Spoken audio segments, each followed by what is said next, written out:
Здравствуйте, на канале Ингушетия новости 24. В начале коротко о главном.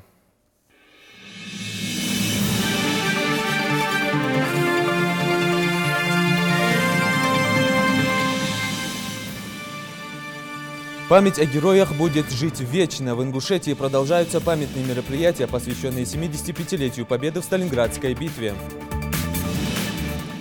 Дворец спорта «Магаз» вновь стал центром проведения спортивного шоу. Как проходит первый день чемпионата СКФО по дзюдо среди юниоров, расскажем в выпуске. Талант молодого писателя оценили по достоинству. Несколько работ Билана Дзугаева опубликованы в литературном журнале «Нева».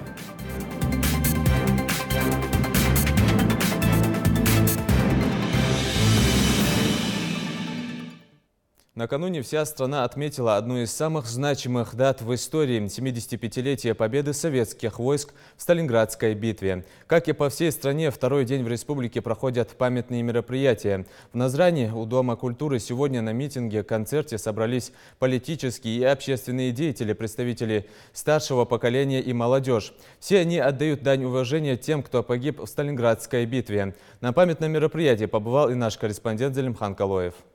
Каждый житель из республики принимает участие только для одной цели – отдать дань уважения подвигам наших земляков и соотечественников, принимавших активное участие в защите свободы и независимости Отечества в годы Великой Отечественной войны.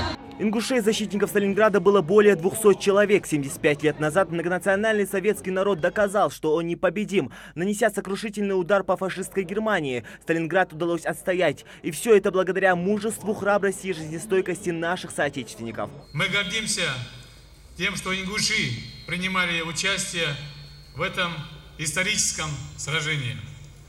Ингушские бойцы достойно внесли вклад в эту историческую победу. Мы не устанем благодарить наших ветеранов.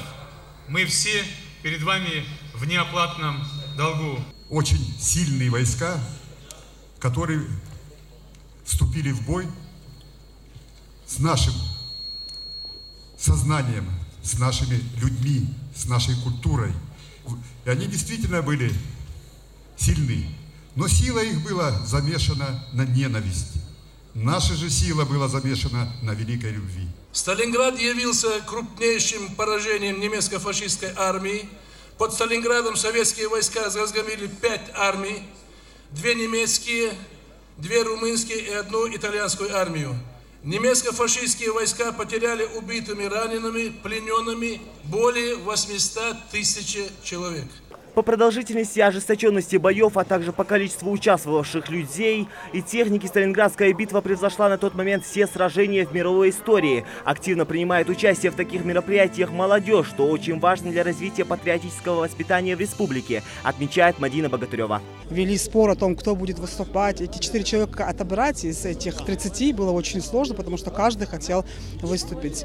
Хочу сказать, что наша молодежь сейчас именно идет по этому пути патриотики. И мы понимаем, что это действительно сегодня особенный праздник. Для гостей, помимо официальной части, была подготовлена и концертная программа с участием артистов ингушской эстрады. Песни военных лет тут же заставляли присутствующих окунуться в те далекие времена. Дети войны, нас поюгали русские женщины. Это было одно из самых кровопролитных сражений в истории человечества. Оно кардинально изменило ход всей войны в пользу советских войск. И пусть победа досталась дорогой ценой, Красная Армия захватила инициативу в свои руки. Десятки тысяч человек полегли под руинами сталинградских домов между Волгой и Доном. Сотни тысяч были ранены. Многие пропали без вести. И вот, наконец, минуло 75 лет. И неудивительно, почему на митинге собралось столько людей. Сегодня великий день. Прошло уже более 70 лет, как отгромыхала та Великая война. Но почему мы о ней помним? И почему мы должны о ней помнить? Мы должны помнить о том, потому что враг, пришедший покорить нас, нанес стране огромный ущерб. Мы миллионы людей потеряли. Мы должны об этом помнить хотя бы для того, чтобы это не повторилось. Конечно, там есть и мои родственники, и близкие, и не очень. И далекие родственники тоже, которые принимали в этой битве участие. И таких, как бы сказать, таких людей очень много. И даже если брать то, что просто тот человек, которого можно назвать ингуш, для нас по-любому родственник. Каждый раз, видя на памятных плитах имена своих предков, воевавших в Великой Отечественной войне, их потомки чувствуют гордость, ведь они сражались за наше будущее. Мои родственники там есть, которые сражались даже на плите народной. И Магожа Абдулла, и Магожа Аллаудин, и другие. Ну, очень много ингушей. Ну, в общем, все ингуши, которые воевали там, мои деды или прадеды, или отцы мои родные, все ингуши, потому что дал, как это был царя, дал гештол в войнах, Молволчин. Вот это были жестокие бои, все-таки освободили Сталинград. Это было, даже там ни одного дома уже не было. Все говорят, что там ни одного дома не было целого. Там очень много наших Евлоевых, очень много Евлоевых принимали участие во всех фронтах Российской Федерации, Советского Союза. И вот если мы посмотрим на мемориале, да, там описываются все имена наших родственников. И это нас это радует. В 2013 году в Волгограде на Мамаевом кургане открылась стела с именами около 90 уроженцев Ингушетии, сражавшихся под Сталинградом. Сталинградская битва – одно из крупнейших сражений в Великой Отечественной войне 1941 и 1945 годов. Она началась 17 июля 1942 года и закончилась 2 февраля 1943 года. Зелимхан Калоев, Хаваш Гойков, Новости 24. Митинг-концерт, посвященный юбилейной дате 75-летию победы в Сталинградской битве, смотрите сегодня на нашем канале в 22:00 после северокавказских новостей. Говоря о Сталинградской битве, нельзя не упомянуть имя одного из участников тех сражений, ветерана Алаудина Шадиева. В армию он был призван за несколько месяцев до начала Великой Отечественной. Воевал под Сталинградом, выжил в самых ожесточенных схватках той войны и вернулся к родным. Последние годы ветерану не здоровилось, но тем не менее он принимал участие в важных патриотических мероприятиях и рассказывал молодежи о тех закаляющих дух событиях. Считал это своим долгом. 30 декабря 2017 года ветерана войны не стало, но память о нем жива. Алаудин Шадиев родился в 1920 году в селении Базоркино. Там же закончил семилетку и поступил в Владикавказский техникум. После его окончания продолжил учебу в Ростовском институте народного хозяйства. Начал посещать аэроклуб и заниматься парашютным спортом. Все это помогло ему лучше подготовиться к службе в рядах Красной армии, куда Алаудин был призван за 10 месяцев до начала Великой Отечественной войны. Час начала войны была в летнем лагере к западу от Харькова на километров 60. Вот там я узнал.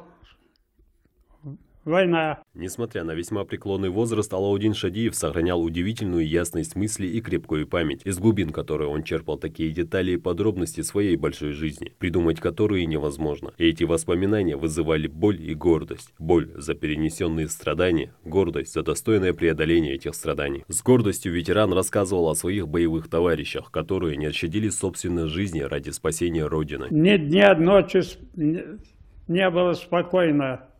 Потому что то бомбежки, то разведчиков где-то сбросили, парашютистов и так далее. Постоянно, значит, движение, в поисках и так далее продолжали находиться в городе Харькове. Несмотря на проблемы со здоровьем, ветеран часто встречался с молодежью, рассказывал о своем жизненном пути.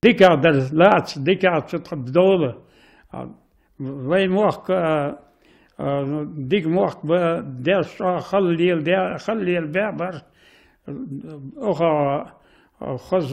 toabia motik je gerwe dik motik hugeroga dika hugerir dika hugerir так dika khalir dolhama qaigir khaliz. В 2007 году произошло еще одно яркое событие в его жизни. Он участвовал при вручении городу Малгобек грамоты города воинской славы. Устояли. Он все же захватил Малгобек, центр захватил, но дальше ему не дали возможность. Причем и вскоре, через 3 месяца после захвата, его отсюда выгнали, можно сказать, отмечая вот подвиги малгобекчан. в борьбе с этим врагом учредили звание «Город воинской славы». В 2015 году ветеран Алаудин Шадиев по приглашению российских властей принял участие в военном параде в Москве. К сожалению, с каждым годом живых свидетелей военных лет становится все меньше. В прошлом году Алаудина Бапиновича не стало. Ветерану было 97 лет. Память о героях Отечества всегда будет жива, пока будут живы их потомки. Саид Куштова, Новости 24. К другим новостям. Сегодня стартовал первый день турнира СКФО по дзюдо среди юниоров и юниорок до 23 лет. Турнир проходит в нашей республике в Большом зале Дворца спорта «Магаз» имени Берда Евлоева. В нем участвуют лучшие представители регионов со всего Северного Кавказа. Первые схватки спортсменов уже завершились. Среди победителей есть и наши дзюдоисты. Все подробности в сюжете Микаила Тангиева. Чтобы отстаивать звание лучшего в своей весовой категории, в Ингушетию съехались более 400 спортсменов со всего СКФО. Организаторы спортивного мероприятия, в свою очередь, создали все условия, чтобы состязания прошли на самом высоком уровне.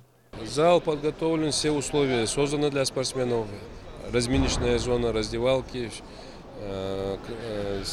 и платформа для проведения турнира. Отдельный сектор выделен для зрителей, для спортсменов отдельный сектор.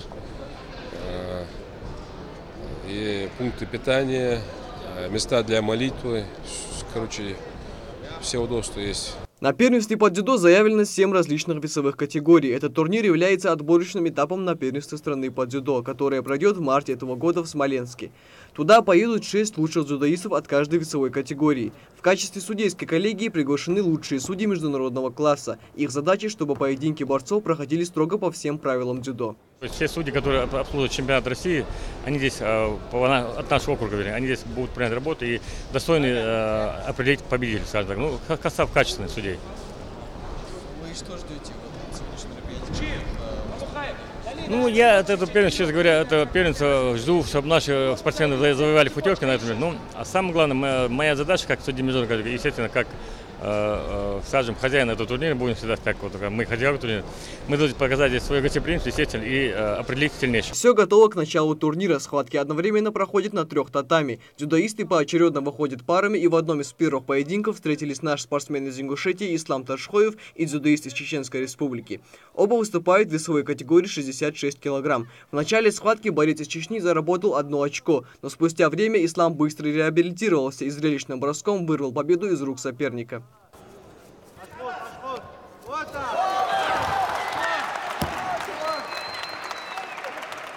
Победитель рассказывает, что подошел к этой схватке очень серьезно, и благодаря усердным тренировкам в течение долгого времени ему удалось выиграть в этом первом поединке.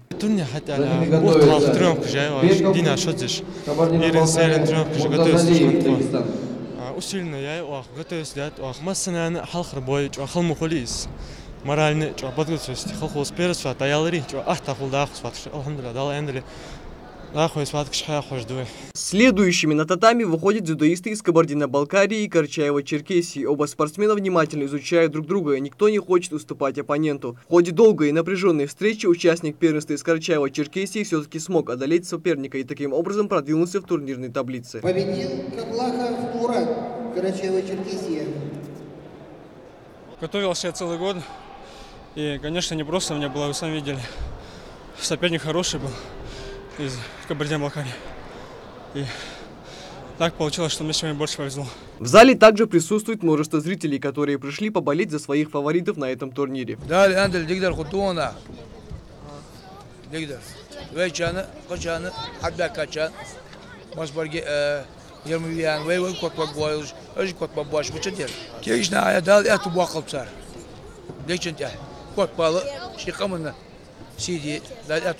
Участники соревнований и дальше продолжат бороться за первые места на пьедестале почета, и наши спортсмены имеют хорошую возможность показать свое мастерство и стать участниками первенства России. Микаил Тангиев, Майрбек Мержоев, Новости 24. В рамках предстоящего форума Сочи-2018 Ингушетия планирует подписать 9 соглашений, 6 из которых на сумму более 6 миллиардов рублей. 9 проектов, из которых 6 инвестиционных, 2 соглашения с банками о сотрудничестве и 1 с Крымом по детскому лагерю. Министр экономического развития Республики Умалат Таршхоев отметил, что самым крупным проектом станет строительство второй очереди агрокомплекса «Сунжа». Также планируется открытие в республике комбината по производству и фасовке пищевых продуктов и турбазы в Джайрахском районе. Форум продлится 2 дня с 15 по 16 февраля. Это традиционная площадка для презентации инвестиционного и экономического потенциала регионов страны. В прошлом году в форуме участвовали более 4500 участников из 37 стран мира. Площадь выставки составила около 10 тысяч квадратных метров. Было заключено 377 соглашений на общую сумму 490 миллиардов рублей. Литературный журнал «Нева» в январском номере опубликовал 2 работы молодого ингушского писателя Билана Дзугаева. Это мини-повесть «На берегу» и рассказ «Фикция». Оба произведения автор представлял на форумах молодых писателей, где дважды был признан лучшим. О писателе расскажет наш корреспондент Зарима Ивлоева.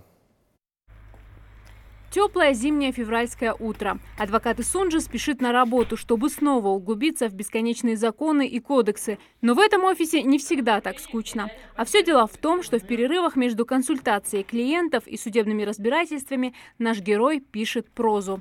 Кровная месть и прощение, заветы отцов и современные реалии. Билан Дзугаев рассказывает в своих произведениях о прошлой и нынешней жизни ингушей. У каждого ингуша в семье есть эти истории, просто мы их забываем. А я решил их не забывать, а превращать в литературу. Первую пробу пера Билан сделал еще в школе. Правда, тогда автор свои стихотворения никому не показывал и даже не сохранял. Читал много, но даже не думал заняться литературой всерьез. Поступив в Государственный университет управления в Москве, студент увлекся юриспруденцией. Но любовь к поэзии не оставляла молодого человека, и он, наконец, начал писать первые рассказы. Позже даже стал отправлять их в редакцию известных литературных журналов, таких как «Нева» и «Дружба народов». Любой молодой писатель на территории России и СНГ, он хочет попасть в эти журналы. Почему? Потому что он тогда поймет, что он чего-то стоит. И с 2010 года по 2017 год я отправлял туда тексты, и они, в принципе, не проходили. И для меня это было вполне закономерно. Я знал, что не проходит, значит, не дотягиваю. А вот в 2017 году я очередной раз отправил, уже тоже так, не пройдет, ладно, отправлю. Прошел. В «Дружбе народов» взяли один рассказ, в 12 номере, в 2017 году его опубликовали, он называется «Руми». Руми — это был такой великий персидский поэт. И в январском номере «Невы» опубликовали мою такую небольшую повесть, она «На берегу» называется, и рассказ, «Фикция» называется. В свое время эти издания печатали работы Гумилева, Солженицына, Цветаевой и других классиков. Поэтому печать в таком сборнике – настоящий успех для молодого ингушского писателя. А в 2017-м состоялась презентация первой книги Билана Дзугаева «Стон земли». Над повестью автор трудился 8 лет. Повесть о вражде, о прощении, о народном горе, о том, что прощение лучше, чем ненависть. Такие простые, казалось бы, истины, но когда они на примере нашей истории, наших предков преподносятся, они лучше раскрываются. За повесть «Стон земли» Дзугаев был удостоен годовой стипендии Минкульта России. В основу книги легли отношения людей, которые пережили депортацию и события 1992 года. Выросли новые поколения, уже после этого до второй и третьей поколений, для которых это просто предание, легенда даже, если можно сказать. Многие даже не верят в то, когда мы рассказываем. Тех, кто был тогда в выселении, сейчас осталось мало. Книга тиражом в 1000 экземпляров и журналы с рассказами Дзугаева уже появились на полках библиотек и книжных магазинов республики. Также их можно найти в электронном виде в интернете. Начинающим писателям Билан Дзугаев советует отправлять свои работы на ежегодный слет молодых писателей, который проходит в субъектах СКФО. Зарима Ивлоева, Мария Мистоева, Залина Магушкова, Рахман Цуров. Новости 24. У меня на этом все. Следующий выпуск новостей смотрите в 19 часов.